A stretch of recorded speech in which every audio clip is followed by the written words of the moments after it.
Gu Fengjia, a deputy to the 13th National People's Congress, is the party secretary of Sandao Hezi Village, northeast China's Jilin province.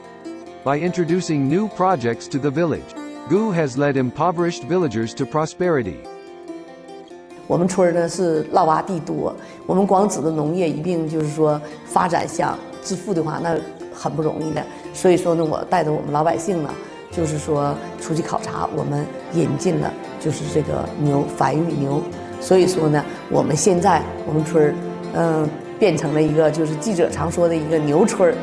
With 3,000 heads of beef cattle, cattle raising has become the leading industry in Sandao Hezi Village. 我们下一步呢，我们想把这个1、2、3产业都就是连在一起。我们利用种鲜食玉米，鲜食玉米也能比大玉米、普通玉米多卖钱。完了，我们这秸秆可以喂牛，牛长了肉呢，我们可以可以就是说增加了养牛的收入。一呢是增加了养牛的收入，二呢我们也不污染环境。By the end of 2019, all households in the village were lifted out of poverty. The per capita net income of the villagers has increased to 35,000 yuan at the end of 2020.